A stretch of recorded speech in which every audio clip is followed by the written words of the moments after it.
السلام عليكم ورحمة الله. إن الحمد لله نحمده ونستعينه ونستغفره ونؤمن به ونتوكل عليه ونشهد أن لا إله إلا الله وحده لا شريك له ونشهد أن سيدنا ومولانا محمدا عبده ورسوله صلى الله تعالى عليه وعلى آله وأصحابه وبارك وسلم تسليما كثيرا. أما بعد فأعوذ بالله من الشيطان الرجيم. بسم الله الرحمن الرحيم. إن الذين قالوا ربنا الله ثم استقاموا فلا خوف عليهم ولا هم يحزنون.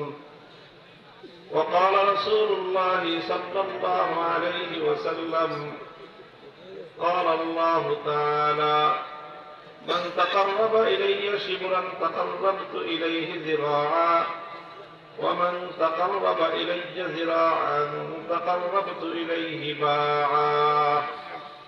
بارك الله لنا ولكم في القرآن العظيم ونفعنا وإياكم بالآيات والذكر الحكيم. اللهم صل على محمد وعلى آل محمد كما صليت على إبراهيم وعلى آل إبراهيم إنك حميد مجيد. اللهم بارك على محمد وعلى آل محمد كما باركت على إبراهيم وعلى آل إبراهيم إنك حميد مجيد.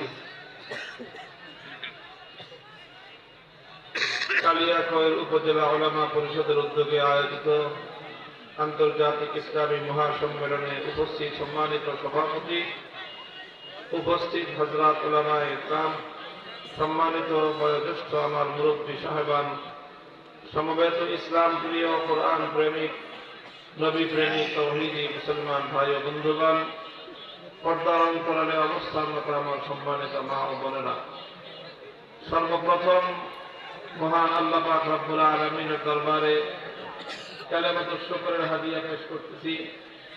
যে মহান রব্বুল আলামিন আমাদেরকে তৌফিক দান করেছেন, দীর্ঘদিন পরে আবার আমরা একত্রিত হয়ে আল্লাহর দ্বীনের আলোচনা করতে পারতেছি।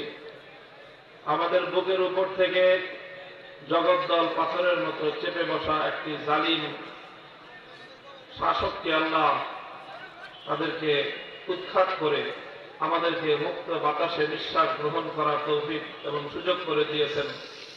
সেই রব্বে কারীমের দরবারে কালেমাতুশ শুকরের হাদিয়া পেশ করি, আলহামদুলিল্লাহ।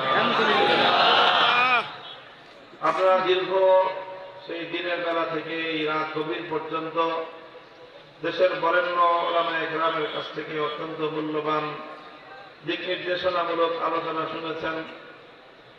ঈমান দীপ্ত অনেক কথা আপনারা শুনেছেন।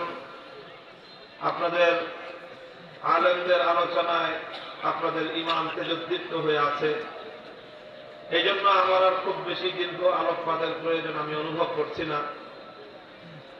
আপনাদের কাছে আমি প্রথমেই আপনাদের শুকরিয়া আদায় করি যে 2021 সালে সর্বশেষ আপনাদের এই মাহফিলে আপনাদের সঙ্গে আমার দেখা হয়েছিল। আপনারা চরম প্রতিকূল পরিবেশের মধ্য দিয়েও এই মাহফিলে আমাকে বরণ করে নিয়েছিলেন এবং আমি এখানে আসার কারণে এই আয়োজক উলামা পরিষদের নেতৃবৃন্দের উপর খড়গ নেমে এসেছিল। তারা অনেক জুলুম এবং নির্যাতন সহ্য করতে হয়েছে। এখানে বাহ্যিকভাবে যদিও এটা আমি এখানে আসার কারণে হয়েছে, কিন্তু প্রকৃত অর্থে ব্যাপারটা শুধু আমার বিষয় ছিল না। এখানে বিষয়টা ছিল তাওহীদ এবং শিরকের ইখতিলাফ এবং মতপার্থক্য। একদল চাচ্ছিল আল্লাহর জমিন থেকে তাওহীদের আওয়াজকে বুলন্দিত করতে। তারা ছিল বাহ্যিকভাবে অনেক শক্তিশালী, তাদের কাছে ছিল এই দেশের সকল রাষ্ট্রযন্ত্র। তার বিপরীতে আমরা ছিলাম ক্ষুদ্র সংখ্যক কিছু মানুষ। আমরা সর্বদিক থেকে তাদের তুলনায় দুর্বল ছিলাম, জনশক্তির দিক থেকে, ক্ষমতার দিক থেকে, অর্থের দিক থেকে, সর্বদিক থেকে দুর্বল থাকলেও একটা দিক থেকে আমরা সবল ছিলাম, সেটা ছিল আমরা ছিলাম হকের পথে, তারা ছিল বাতিলের পথে। সুতরাং আমাদের যুক্তি ছিল এটাই। আমি আপনাদের কাছে কথাই বলেছিলাম সেই আখেরি আবার সেই আপনাদের জলসায়, যে আমি যখন হকের পথে, তুমি যখন বাতিলের পথে, মাথা তো তোমাকে নোয়াতে হবে, আমি কেন মাথা নোয়াব? যুক্তি তো পরিষ্কার, সাহাবায়ে কেরামের যুক্তি, যে আলাইসা কাতলাহুম ফিন নারি ওয়া কাতলানা ফিল জান্নাহ, যে হকের পথে থেকে যদি আমি লড়াই করতে করতে মরে যাই, এটাই হলো আমার জীবনের সবচেয়ে বড় সফলতা, আমার ঠিকানা হবে খোদার জান্নাত। বাতিলের পথে থেকে তুমি যদি মৃত্যুবরণ করো, এটাই হবে তোমার জীবনের সবচেয়ে বড় পরাজয়। বাতিলের পথে থেকে যে মরবে তার ঠিকানা হবে খোদার জাহান্নাম। তো তুমি যদি বাতিলের পক্ষে থেকে মাথা নত না করো, তুমি যদি বাতিলের পক্ষে অটল আর অবিচল থাকতে পারো, তাহলে আমি কোন দুঃখে হকের উপর থেকে মাথা নত করব? মাথা তো তোমাকেই নোয়াতে হবে, তোমাকেই পরাজয় বরণ করতে হবে। যারা হকের পক্ষে লড়ে তাদের জীবনে পরাজয় বলতে কোনো কিছু নাই। কুল হাল তারাব্বাসুনা বিনা ইল্লা ইহদাল হুসনাইন। আল্লাহর কোরআন বলেছে, যারা হকের পথে থাকে তাদের পরিণাম দুটোর যে কোনো একটা, আর দুটোটাই হলো তাদের জন্য কল্যাণ। একটা হলো ছোট কল্যাণ, আর একটা হলো বড় কল্যাণ। ছোট কল্যাণ হলো দুনিয়াতে বিজয় অর্জন করে আল্লাহর দ্বীনের ঝান্ডা সমুন্নত করব, আর এর চেয়েও বড় কল্যাণ হলো শাহাদাতের মৃত্যুকে আলিঙ্গন করে আল্লাহ পাক রব্বুল আলামিনের কাছে শহীদি মেহমান হিসেবে হাজির হয়ে যাব। কাজে এই জন্য যারা হকের পথে থাকে তাদের জীবনে পরাজয় বলতে কিছু নাই। যারা হকের পথে থাকে তাদের অভিধানে পরাজয় বলতে কোনো শব্দ নাই। যে হকের ঝান্ডা নিয়ে সমুন্নত হয় তার অভিধানে পিছপা হওয়া বলতে কোনো কিছু থাকতে পারে না। যে হকের জন্য নিজের জীবনকে উৎসর্গ করতে প্রস্তুত হয়ে যায়, পৃথিবীর সকল তাগুতি আর বাতিল শক্তি আজ না হোক কাল তার সামনে মাথা নোয়াতে বাধ্য হবে ইনশাআল্লাহ। আলহামদুলিল্লাহ, বলতেছিলাম যে এখানে কালিয়াকৈর ওলামা পরিষদের নেতৃবৃন্দের উপর যেই খড়গ নেমে এসেছে, যে জুলুম তাদের জীবনে এসেছে, তাদের উপরে নির্যাতন চালানো হয়েছে। ব্যক্তি আমি কোনো উদ্দেশ্য ছিলাম না, এখানে আমাদের সকলের একটাই উদ্দেশ্য ছিল, আমাদের সকলের একটাই কথা ছিল। সে কথা হলো আমরা মরতে মরতে হকের কথা বলে যাব। যতদিন এ দেহে প্রাণ আছে, আমাদের কণ্ঠে আওয়াজ আছে, ততদিন পর্যন্ত এ কণ্ঠে আল্লাহর মহত্বের কথা উচ্চারিত হবে। লাউ ওয়াজাতুমুস সামসামাতা আলা হাযিহি ثم إني رأيت أن أنفذ كلمة سمعتها من رسول الله صلى الله عليه وسلم لأنفذتها قبل أن تنجزوا علي।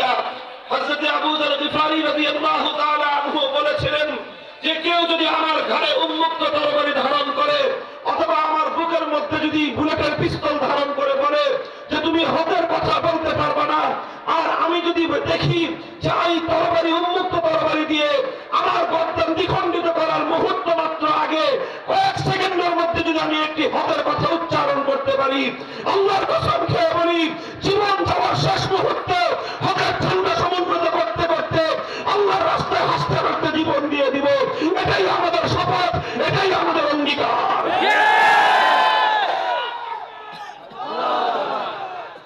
মুহতারাম হাজিরিন, এটাই হলো হযরত সাহাবায়ে কেরাম দুনিয়াবাসীর সামনে কিয়ামত পর্যন্ত যারা আল্লাহর দ্বীনের পথে চলতে চায় তাদের জন্য এই সকল দৃষ্টান্তগুলো উপস্থাপন করে গিয়েছেন। সে কথাগুলো যদি আমরা বলতে যাই তাহলে পৃষ্ঠার পর পৃষ্ঠা হাদিসের পাতা উল্টাতে হবে, ইতিহাস থেকে অধ্যায়ের পর অধ্যায় আমাদেরকে বলতে হবে। আর এভাবেই কিয়ামত পর্যন্ত আনেওয়ালা উম্মতের কাছে আল্লাহর পয়গম্বরের আনিত দ্বীনকে কিভাবে দুনিয়াতে জিন্দা করতে হয়, কিভাবে আল্লাহর দ্বীনকে দুনিয়াতে কায়েম করতে হয়, তার দাস্তান এবং তার ইতিহাস জাতির সামনে উপস্থাপন করতে হবে। মুহতারাম হাজিরিন, দীর্ঘ আলোচনা আমি করব না, আগেই বলেছি আমি আমার ওই সকল ভাইদের সকলের প্রতি সহমর্মিতা জ্ঞাপন করছি যারা আমরা এভাবে একসঙ্গে আল্লাহর দ্বীনের জন্য কারারুদ্ধ হয়েছিলাম। আলহামদুলিল্লাহ, কারাগারে আমাদের অনেকের কষ্ট হয়েছে, কারাগারে আমাদের জীবনের কিছু সময় ব্যয়িত হয়েছে, কারাগারে আমাদের উপর দিয়ে কিছু কষ্ট, আমাদের শারীরিকভাবে মানসিকভাবে আমাদের উপর দিয়ে কিছু কষ্ট অতিক্রান্ত হয়েছে। তবে আল্লাহর কসম খেয়ে বলি, যারা আল্লাহর দ্বীনের জন্য কারাবরণ করেছে তাদের এই সময় বৃথা যায় নাই। যারা আল্লাহর দ্বীনের জন্য কোনো জুলুম বরদাস্ত করে সেই জুলুম তাদের কোনো ক্ষতি করতে পারে না। বরং যারা আল্লাহর জন্য, আল্লাহর দ্বীনের জন্য, আল্লাহর দ্বীনের ঝান্ডা সমুন্নত করার জন্য, হক এবং হক্কানিয়তকে পৃথিবীতে প্রতিষ্ঠিত করার জন্য, আল্লাহর দ্বীনের ঝান্ডাকে সমুন্নত করার জন্য, তাওহীদের ঝান্ডা সমুন্নত করার জন্য যারা ত্যাগের কোরবানির নাসরানা পেশ করবে, খোদার কসম খেয়ে বলি এই পৃথিবীতে তারাই সফল কাম, তারাই সফল কাম, তারাই সফল কাম। নারায়ে তাকবীর, আল্লাহু আকবার, নারায়ে তাকবীর, আল্লাহু আকবার। জিহাদ জিহাদ জিহাদ জিহাদ করে বাঁচতে চাই, আমরুল হক এগিয়ে চলো। আমরা আছি আপনার সাথে। আমি আপনাদের সম্মুখে কোরআনে পাকের ছোট্ট একটি আয়াত তিলাওয়াত করেছি। আল্লাহ বলেছেন, ইন্নাল্লাযীনা ক্বালু রাব্বুনাল্লাহু সুম্মা ইসতাকামু ফালা খাউফুন আলাইহিম ওয়ালা হুম ইয়াহজানুন। যারা এক আল্লাহকে রব বলে ঘোষণা করে, যারা এক আল্লাহ পাক রব্বুল আলামিনের তাওহীদ এবং একত্ববাদকে স্বীকার করে, ফালা খাউফুন আলাইহিম ওয়ালা হুম ইয়াহজানুন, তাদের ভয়ের কোনো কারণ নাই, তাদের চিন্তার কোনো কারণ নাই। প্রথম কথা হলো দুটো বিষয় প্রয়োজন। কয় বিষয়? প্রথম বিষয় হলো একত্ববাদ, তাওহীদ। তাওহীদকে পক্ষে ধারণ করতে হবে, তাওহীদকে পক্ষে ধারণ করতে হবে। আমাদের রবকে, আরো জোরে রবকে, একমাত্র রবকে, আল্লাহ পাক রব্বুল আলামিনের রুবুবিয়্যত, আল্লাহকে রব বলে শুধুমাত্র অন্তরে বিশ্বাস পোষণ করলেই হবে না।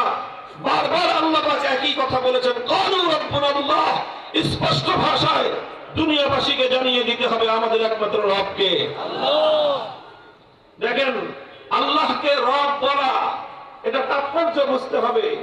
শুধুমাত্র না বুঝে বলে দিলাম যে আল্লাহ আমার রব, এতটুকুই যথেষ্ট নয়।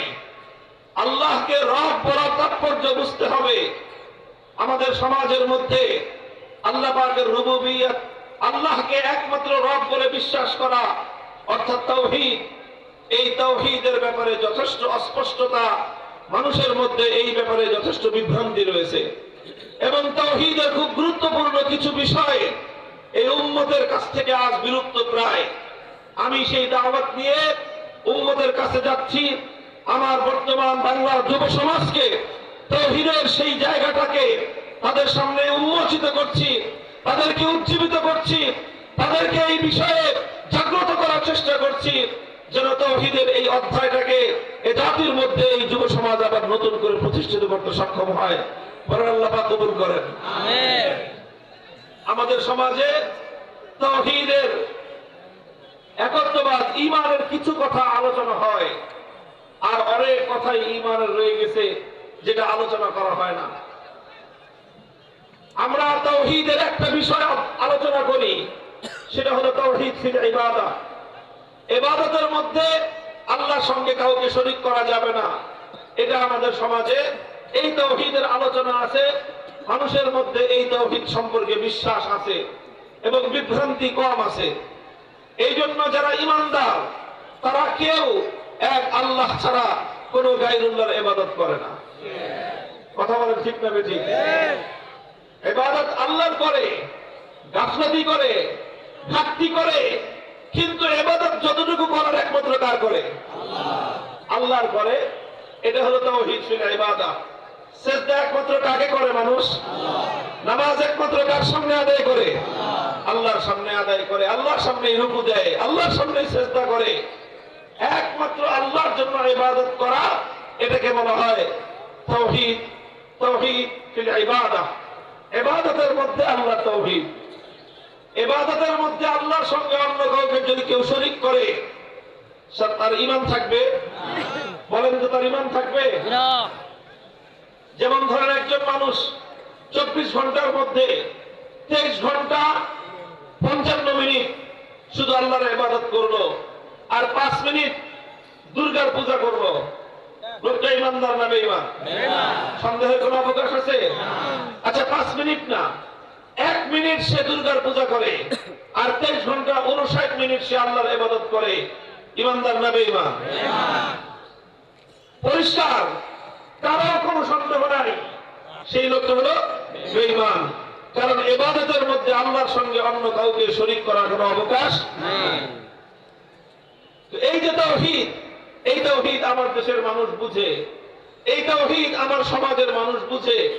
এই জন্য কোন ইমানদার কোনদিন কোন দুর্গার পূজা করে না, কোন ইমানদার কোনদিন কোন মূর্তির পূজা করে না, কোন মুমিন মুসলিম কোনদিন কোন আগুনের পূজা করে না, কোন মুমিন মুসলমান কোনদিন কোন সূর্যের পূজা করে না, কোন মুমিন মুসলমান কোনদিন কোন মাখলুকের পূজা করে না। ইবাদত করে একমাত্র কার? আল্লাহ। এটাকে বলা হয় তাওহীদ ফিল ইবাদাহ। ঠিক এরকম ভাবে আমাদের সমাজে ঈমানের আরেকটা আলোচনা আছে, যে আলোচনাটা ব্যাপকভাবে দাওয়াত এবং তাবলীগের মেহনতের মাধ্যমে মানুষের কানে কানে পৌঁছে দেওয়া হয়েছে। সেটা হলো তাওহীদের আরেকটা বিষয়। ওনারা যে কথা বলেন যে করনেওয়ালি জাত একমাত্র কে, যা কিছু হয় কার পক্ষ থেকে হয়?